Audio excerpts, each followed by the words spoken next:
Okay, today on the show, we have reoccurring guest Brennan Othmann joining us. Otter has 55 points in 39 games and was recently named captain of the Flint Firebirds. And since we last talked to him, he was drafted 16th overall by the New York Rangers. Otter, welcome back to Chump Talk.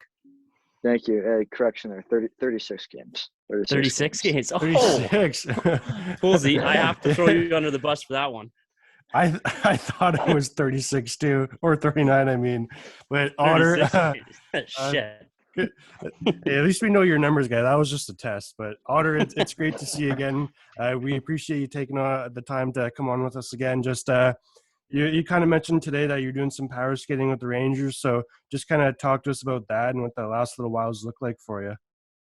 Yeah, ever since I got drafted by the Rangers, very fortunate. Obviously, they've been doing a great job with my development throughout the summer. I went there a couple weeks earlier to try to get bigger and stronger, and I think I had at the time, and I'm still am bigger and stronger from that point in time. And I can't thank them enough for the development they've done. Just so little development so far in my career, and with the skating and the off ice that we did at the start of the summertime was great, and I felt like I got bigger. I felt like I got stronger, and it's in my opinion it's transitioning over into the O pretty well. And they set up a power skating coach, Dawn Braid. She's their power skater coach in New York and in Hartford, and she's based out of Toronto, but she comes down to Flint every now and then and doing power skating with me. So I was on the ice today for about two to 2.5 hours with her today. So Jeez. it's it's a bit of a bagger. It's a bit of a bagger, but I actually don't mind it at all. It's fun, and it gets the job done. Good. And how often are you doing that? Are you like the only guy on the ice, or are you doing it with anybody else? Yeah, well, I'm the only Ranger prospect, so it's just me on the ice in Flint. We had a day off today, and players at healthy scratches and injured players were able to skate at 11, and I was on the ice at 12 and I got off the ice. I started around 12:15, and got to the room, got undressed, looked at my phone. Next thing I know, it was 2:15, and I was like, holy Wow. smokes, been on the ice for 2 hours. So yeah. no, it's a good skate. She does a great job, and I think this is my third or fourth time using her since the season started. And I know in the summertime they'll have me set up on a program that I have to work on back home, and traveling back and forth through New York, and home working out, and a little vacation time with the family, and incorporating her as well is gonna be a really good off season. We got to go back to the draft because last time we had you on, it was right after U18s, I believe, and we had you on with Stilly. And so we haven't talked to you since then. That was leading up to the NHL draft. New York Rangers ended up taking you in the first round. Just talk to us about that feeling. Talk to us about that day. Did you know it was going to be the Rangers? Just give us a quick breakdown of that. Honestly, you don't know where you're gonna go. It was so up in the air. I mean, I think the first three picks were up there, and after that it was wide open, in my opinion. I think anyone could have went anywhere. It was really good players that went in the first round, and even in the second round there's a lot of steals that went in the second round, and third round picks, and some good players that got drafted. And I didn't know it was going to be the Rangers. I mean, I had a few teams that I thought, and I mean the Rangers were one of them. Obviously, it's a great organization, original six team, and like I said, it was weird. My mom's dream's always been to go to New York in Christmas time, and to see nice. Rockefeller Center and all that stuff at Christmas time, and Times Square on New Year's. And she's been saying that ever since I was a kid, and lucky enough and sure enough, I was fortunate to get drafted by the Rangers where I did. And hopefully in the future, and if the future's good, we can have a good family vacation there, and they can come down at Christmas time and see all that stuff. So it's pretty exciting. Yeah, that's very exciting. Who was the first person from the organization to contact you? And obviously, how did you celebrate after the draft too? Because that must have been just a time to get all that weight off your shoulders and kind of, just be relaxed again, because I'm sure there was a lot of tension and pressure going into that day. Yeah, the first person was Chris Jury, the GM, called Nice. me and congratulated me, and then the other scouting staff did, and then Ryan Strome actually texted me that night or the next morning. I can't really remember, but just obviously congratulations, and how I'm doing and stuff like that. And I had a lot of family and friends over at the house that day, and I'm lucky enough to have a pool in my backyard. So after I got drafted, I hugged my friends, hugged my family, took the pictures, I had to do an interview.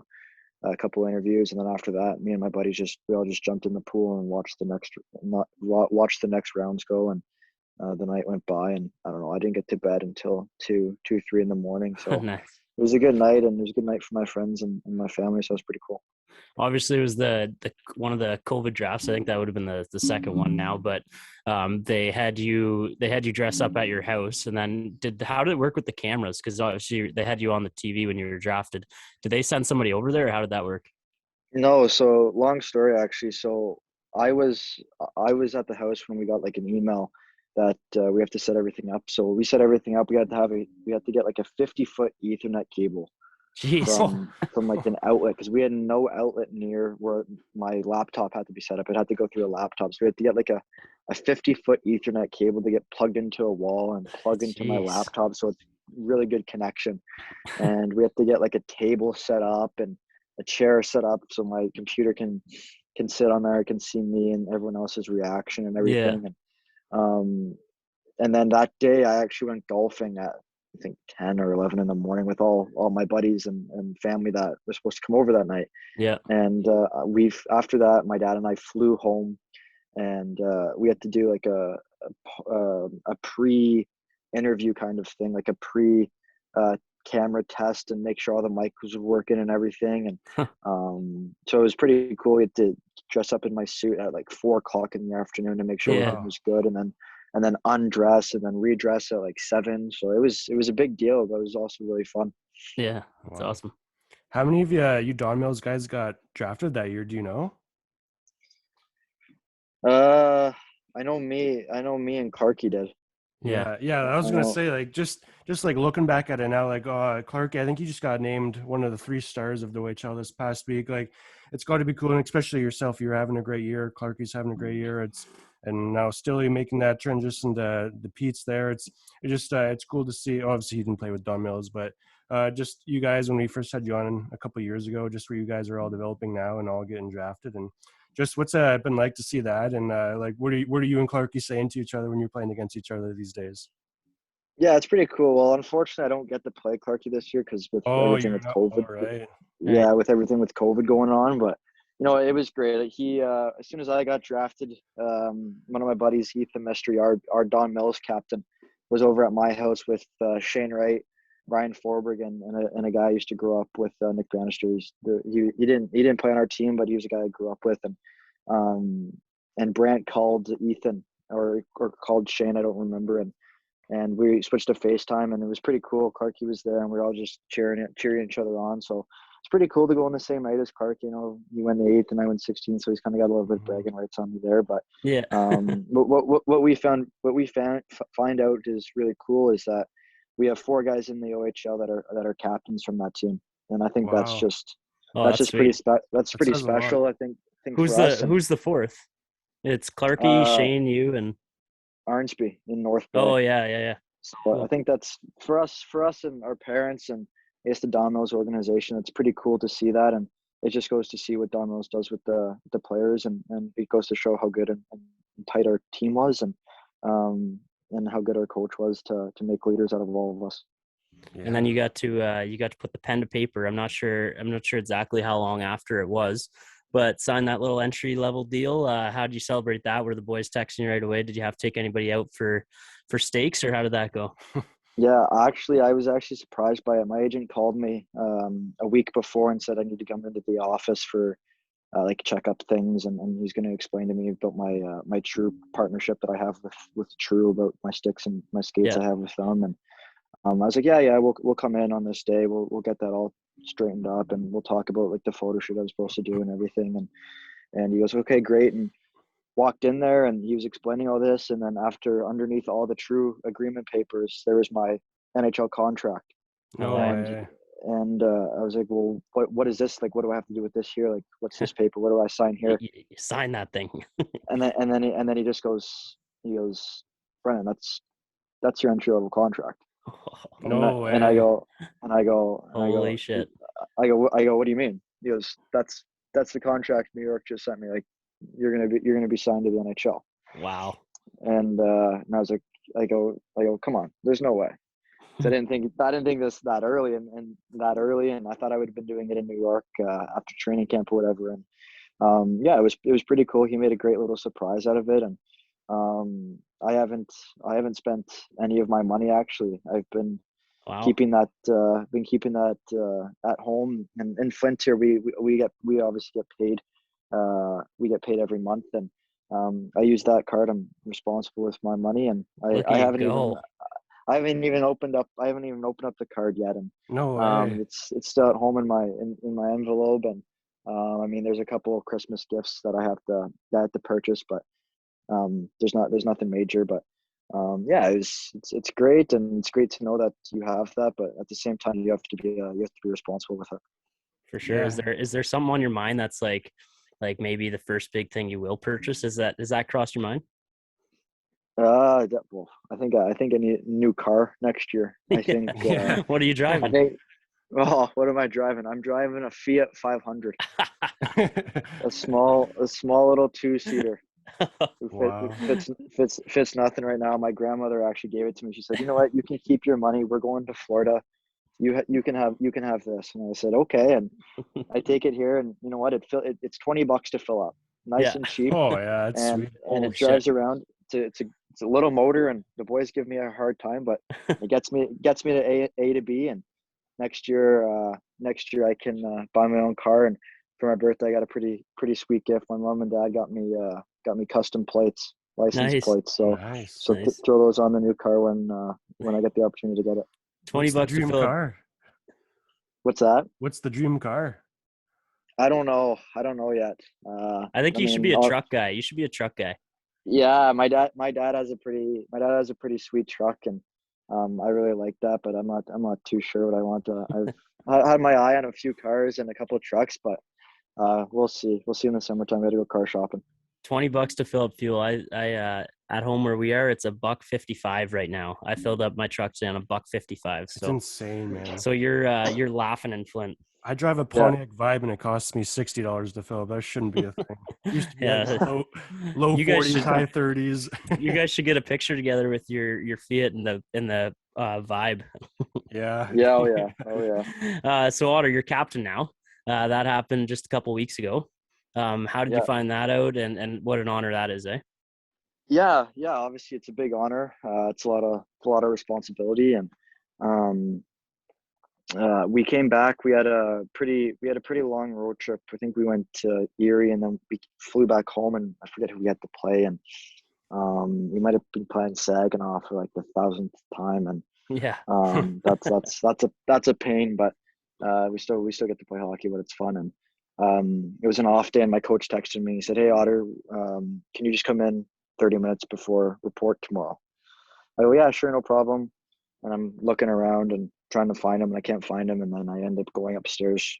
He's upstairs with the GM, and they told me there, so it was pretty cool. And they're obviously very honored. And then we came down, and you know, I didn't tell the boys. Kind of kept it as a surprise for them, even though I knew. And Yeah. they came down shortly after, and they announced it to the team, and got the jersey from the trainer, and took a couple pictures, did some media interviews here with the local news channel here. And yeah, it was great. It was lots of fun and big honor. And I think I've had it for, I don't know, not very long, 3 or 4 games, maybe 5 games. And like 30 points in those 5 games, something like that. so I don't know. But no, it's good. It's a big honor, and I'm really grateful and appreciated that they trust me with that. The one game I watched this year in Kitchener, I think the Rangers had the lead for most of the game, and then the third period, Otter decides, I'll just get a hat trick, 2 goals in the third, and in front of I'm sure you had lots of family and friends at that game, I would assume too, because it's pretty close to where you grew up, but just puts together a little hat trick for the boys. No big deal. Yeah, it was a big game. I think it was the first game where we came into Canada. Yeah. And it was the first game, and none of us have seen our families in a long time. And I remember that game. Obviously, it was my first hat trick in the O. And right at the end of the period, I took a one-timer right to my back, and I was hurting. I skated off the ice. I said, "Man, I am hurting right now." And Yeah. sure enough, I get rewarded and get a couple lucky bounces, and There you go. yeah, it was a good night, and my friends and family were pretty pumped, and teammates were happy, obviously. Yeah, that's awesome. unreal. What's it been like to be back in the O this year? Obviously, last year you didn't play there at all due to, well, nobody did due to the COVID stuff, but you played in Switzerland. So I'm just wondering if there's anything you learned from your time in Switzerland that you've been able to apply to the OHL this year, because obviously your development has took a huge step, and I'm sure it's just got to be challenging at times too, just to still, obviously the OHL is going on, but it's still challenging at times just to be down in Flint there and just having that border thing all the time. But just what's it been like to be back in the OHL this year for you? Yeah, it's been good. It's been lots of fun. It's good to be back in the OHL. You know, that was my dream as a kid, was to play in the OHL, and that's all I thought about, and that's what I went to go watch and see when I was a kid, was to see Oshawa, Peterborough, Mississauga play, and it was really cool to watch them play, and now to be playing in the OHL, and it's great. It's great to be back in the league. I was very fortunate to play last year in Switzerland with Mason, and we did a great job over there, and he's had great success ever since that, and I think I've had a little bit of success as well. And you know, I think the difference is just playing against guys your own age and kids again, basically, and playing against 05s this year and 04s and guys my age. And I think going over to Switzerland playing guys much older than me definitely helped out a lot, and it definitely helped out in the off ice and on ice perspective, and the maturity level as well, and the preparation for games, and how to control your body on and off the ice, and how to maintain everything.